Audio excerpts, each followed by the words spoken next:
감미로운 봄비와 같은 그런 선율을 해줘서 굉장히 고맙습니다. 이 시간에 우리 여호와로라라는 말씀의 제목으로 은혜를 나누고자 합니다. 은혜로우신 아버지 하나님, 이 시간 우리와 함께 하신 은혜를 감사합니다. 우리의 하나님 여호와를 저희들이 잘 알고 믿고 삶 속에서 승리할 수 있도록 도와주시옵소서. 성령 하나님께서 이 시간 말씀하여 주시고 또 예배하는 모든 당신의 귀한 자녀들 속에 성령 하나님께서 함께 하시고 축복하여 주옵소서. 예수님의 이름으로 기도합니다. 아멘.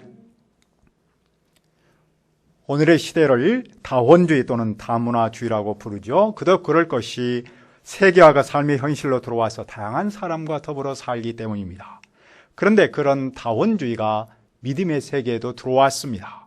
다양한 문화의 뿌리를 둔 다양한 신이 그것이겠죠. 많은 사람은 말합니다. 나는 내 신을 믿고 너는 네 신을 믿어라. 우리 서로 간섭하지 말자. 어떻게 말하면 대단히 좋은 말입니다. 그러나 성경은 우리에게 무엇을 가르칩니까? 모세와 아론은 애굽의 절대 군주 바로 앞에 섰습니다. 그들은 서로 첫 만남이면서 첫 대결을 시작합니다. 모세와 아론은 이스라엘 하나님 여호와의 메시지를 증언합니다. 내 백성을 보내라. 내 백성은 바로의 노예입니다. 하나님 여호와는 그 노예의 하나님입니다. 노예 백성이 노예 하나님께 예배하려고 하니 노예를 보내라는 겁니다. 바로의 반응은 무엇입니까? 그의 첫 번째 반응은 매우 냉소적이고 빈정되는 어투입니다. 여호와가 누구이기에 나는 여호와를 알지 못한다. 애굽에서 그는 인간의 형상을 입은 신이었습니다. 그런 신이 노예 신이 한 말을 듣지 않는 것은 당연합니다. 노예 백성을 보내지 않는 것은 지극히 당연하죠. 모세와 아론은 그런 그에게 무엇을 강조합니까? 그들은 히브리인 하나님이 나타나셨다는 사실을 강조합니다. 히브리인은 애굽에서 천하고 힘든 일을 하고 있는 말 그대로 노예, 가장 비천한 삶을 살고 있는 그런 사람이죠. 그런데도 그들의 여호와 하나님이 그런 노예에게 나타나셨다는 사실을 강조합니다. 따라서 그들은 그분께 예배하기 위해서 가야 합니다.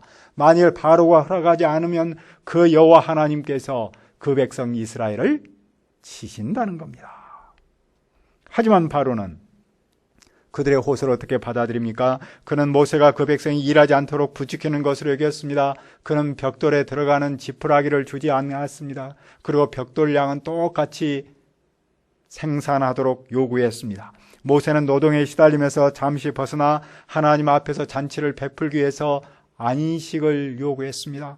그러나 그 요구는 바로의 눈에 게으름의 표시였습니다. 바로는 모세를 거짓말쟁이로 몰아붙입니다. 바로는 노역을 쉬게 하려는 핑계로 간주하고 더 가혹하게 일을 시킵니다. 당시 이런 글이 적혀 있었다고 전합니다. 매가 내 손에 있으니 게으름을 피우지 말라. 바로는 왜 그렇게 반응할까요? 그는 여호와를 알지 못하기 때문입니다. 여호와를 알지 못하기 때문에 여호와께 예배하는 일도 모릅니다. 사람이 하나님께 예배하는 것은 할 일이 없기 때문이어서가 아닙니다. 일에서 쉬고 싶어서가 아닙니다. 사람이기 때문에 예배의 대상을 찾고 하나님께 예배하는 겁니다. 여호와를 알면 예배도 알고 인간 존재도 알 수 있습니다. 그러나 바로는 여호와를 모르니 예배도 모릅니다. 여호와를 모르니 인간 존재도 모릅니다. 그런 그는 여호와를 알아야 합니다. 그는 지금까지 자신을 신격화한 가짜 신만 알았습니다. 하지만 이제는 진짜 신 여호와를 알아야 합니다.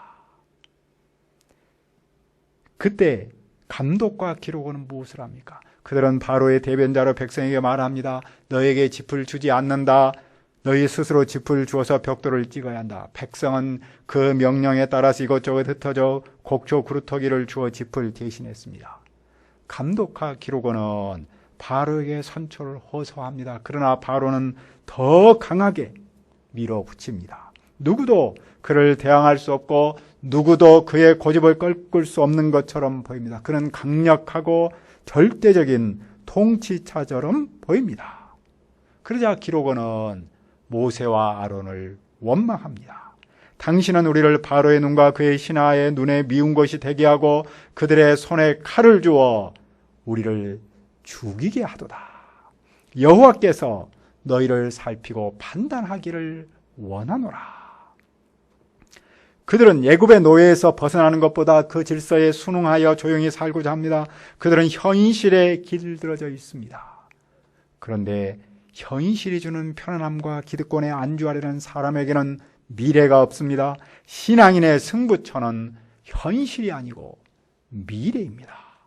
미래를 향해서 현재의 자기를 반성하고 개혁하는 그런 삶의 자세야말로 신앙인의 바른 자세가 아니겠습니까?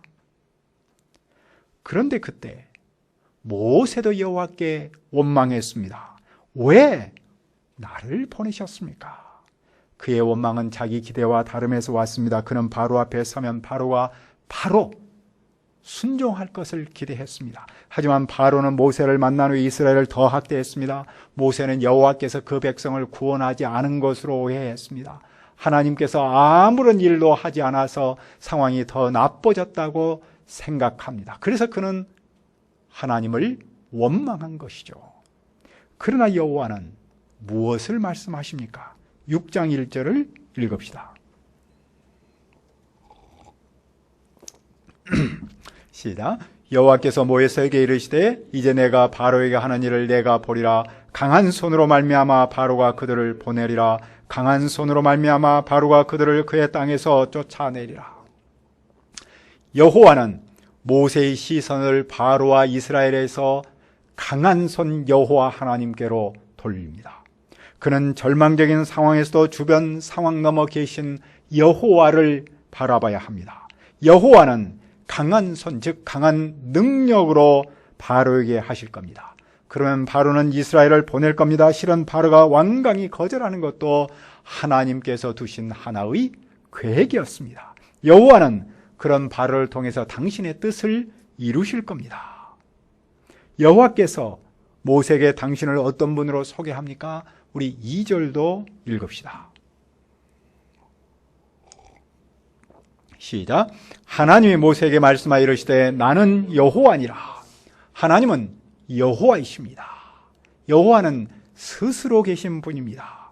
하나님은 살아서 일하는 분입니다. 하나님은 세상과 그 백성이 아무 일도 하지 않은 분이 아닙니다. 세상과 그 백성의 일에 모른 척하지 않습니다. 하나님은 그들과 함께 하시며 그들에게 필요한 일을 하십니다.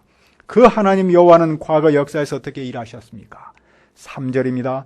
내가 아브라함과 이삭과 야곱에게 전능의 하나님으로 나타났으나 나의 이름을 여호와로는 그들에게 알리지 아니하셨고, 전능의 하나님이란 힘과 군사적인 용맹을 가진 하나님이라는 뜻입니다. 하나님은 아브라함과 이삭과 야곱에게 군대의 총사령관처럼 막강한 권능을 가진 하나님으로 나타나셨습니다. 그 하나님께서 이스라엘에게 지금 막강한 권능을 갖고 일하신 분으로 나타나고 있습니다. 자, 그러면 우리의 하나님 여호와는 어떤 분으로 설명하고 있습니까? 하나님은 과거에 아브라함과 이삭과 야곱에게는 전능의 하나님으로 나타나셨지만 여호와로는 나타나지 않으셨다고 말합니다. 무슨 뜻입니까? 전능의 하나님은 능력의 하나님입니다. 하나님은 아브라함과 이삭과 야곱에게 그 능력을 다하여서 그들과 함께 하시고 그들 속에서 일하셨습니다. 그러나 여호와로는 나타나시지 않았습니다. 그러나 사실은 우리가 창세기를 보면은 이미 여호와로 나타나셨다고 여러 번 말씀하고 있었죠. 그런데도 여호와로 나타나셨지 않았다는 말은 무슨 말입니까? 그것은 하나님께서 약속만 하시고 그 약속을 실제로는 아직 지키지 않으셨다는 뜻입니다. 즉 여호와는 행동하시는 하나님이신데 조상에게는 행동하시기보다는 약속만 하셨다는 겁니다. 그런데 이제 마침내 그 약속을 이루기 위해서 여호와로 나타났다는 뜻입니다. 그러면 전능의 하나님과 여호와, 약속의 하나님이 다릅니까? 본질에서는 같은 분이죠. 강조점을 어디에 두냐는 뜻이죠. 전능의 하나님은 능력의 하나님의 강조점을 두었다면 여호와, 즉 약속하시는 그분은 약속을 실행하시는, 행동하시는 하나님의 강조점을 두었다는 겁니다. 하나님은 아브라함과 이삭과 야곱에게 약속하셨습니다. 그런데 이제 마침내 그 약속을 실천하시고 지키시겠다는 뜻입니다. 여호와께서 모세에게 이 사실을 말씀하시는 이유가 무엇입니까? 모세에게 믿음을 심는 겁니다. 모세는 자기 기대만큼 상황이 바뀌지 않아서 당황했습니다. 뒤로 물러났습니다. 그런 모세에게 하나님께서 지금 그와 함께 하시며 구체적으로 일하심을 믿도록 하십니다. 즉 여호와는 전능하신 하나님이시면서 동시에 약속을 실행하시는 여호와이시라는 사실을 믿도록 하는 겁니다. 그 핵심 속에는 강한 손, 전능하심이 담겨 있는 것이죠.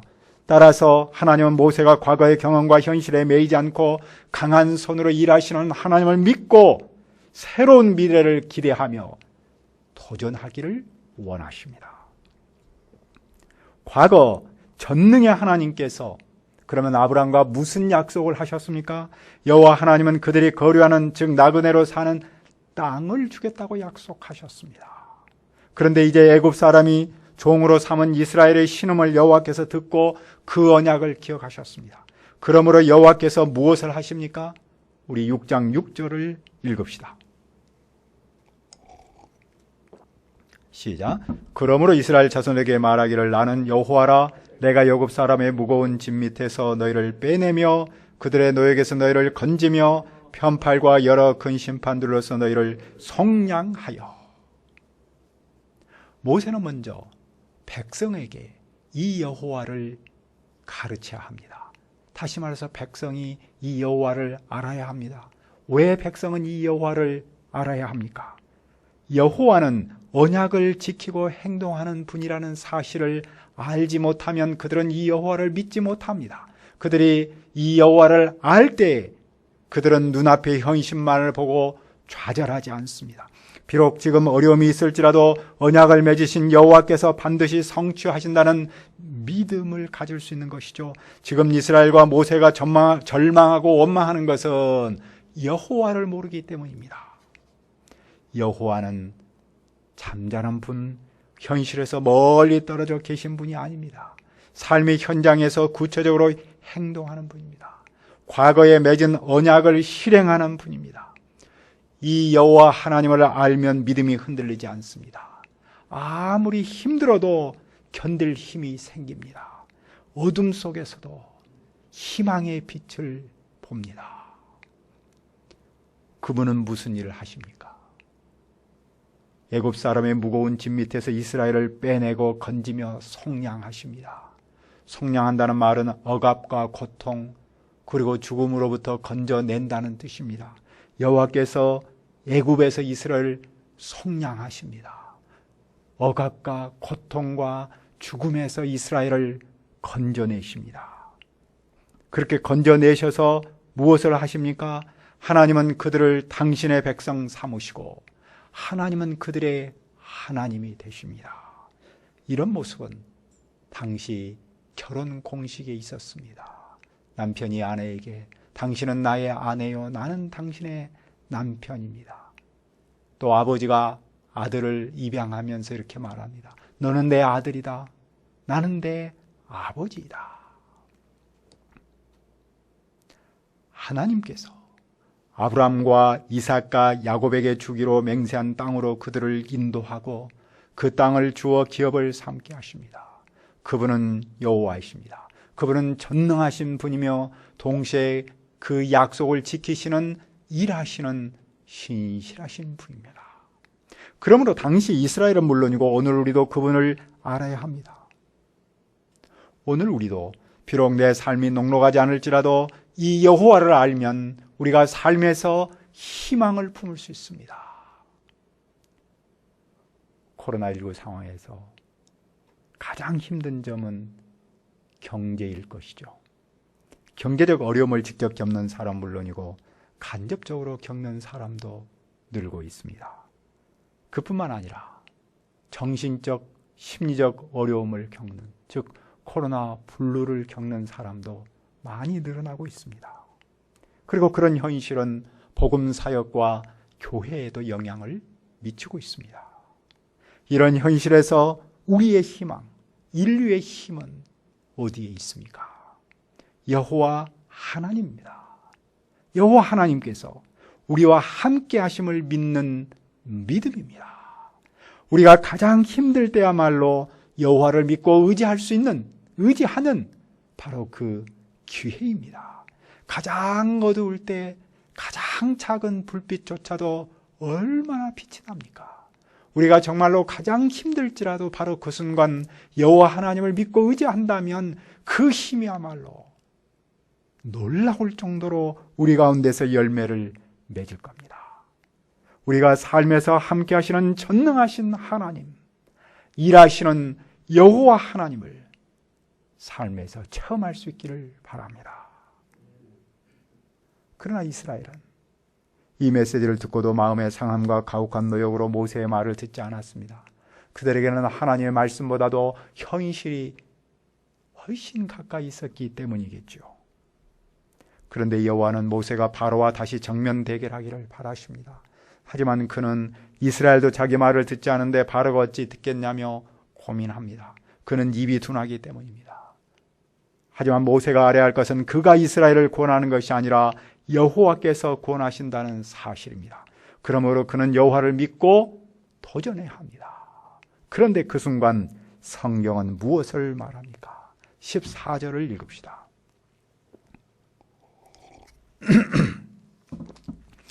시작. 그들의 조상을 따라 집에 오르는 이러하니라. 이스라엘 장자 루벤의 아들은 한옥과 발루와 헤스론과 갈민이 이들은 루벤의 족장이요. 바로 그 순간 성경은 모세와 아론의 조상, 그 족보에 관해서 기록합니다. 왜 성경은 모세와 아론의 족보를 말할까요? 족보는 한 사건을 매듭짓고 새로운 사건을 도입하는 연결고리 역할을 합니다. 족보는 사건 전개상 전환점입니다. 아론은 모세의 동역자로서 그 백성을 애굽에서 인도하는 일에 중요한 역할을 합니다. 그런데 그는 모세와 비교해 하나님으로부터 특별한 부르심을 받지 않았습니다. 하지만 아론의 족보를 통해서 그도 이스라엘의 영적 지도자로서 부족함이 없음을 보여줍니다. 모세는 물론이고 아론도 하나님의 구속사에게 쓰임받을 만한 역사성과 정통성이 있다는 사실을 그의 족보를 통해서 보여줍니다. 그리고 여호와께서는 모세와 아론을 이스라엘을 이끌 군대 지도자로 세우셨습니다. 그들은 자기를 세우신 여호와를 믿고 이스라엘을 인도해야 합니다. 그들은 자기를 세우신 여호와를 믿고 바로에게 나가서 담대하게 여호와의 메시지를 전해야 합니다. 다원주의 사회에서 하나님은 누구십니까? 우리가 믿고 우리가 섬기고 우리가 예배하는 바로 우리의 하나님 여호와이십니다. 그분은 전능하시고 지금도 살아서 일하신 분입니다. 우리가 삶에서 그분을 믿고 전능하심과 나와 함께 하심을 체험할 수 있기를 기도합니다. 은혜로우신 아버지 하나님, 우리의 하나님 여호와를 인하여 감사합니다. 그분은 전능하시고 지금도 살아서 일하신 분임을 믿습니다. 우리가 삶 속에서 힘들고 어려움을 만납니다. 참으로 어둠 속에 갇히기도 합니다. 그러나 그때마다 우리의 삶에서 그분을 믿고 전능하심과 나와 함께 하시는 여호와 하나님을 체험할 수 있도록 도와주시옵소서. 예수님의 이름으로 기도합니다. 아멘.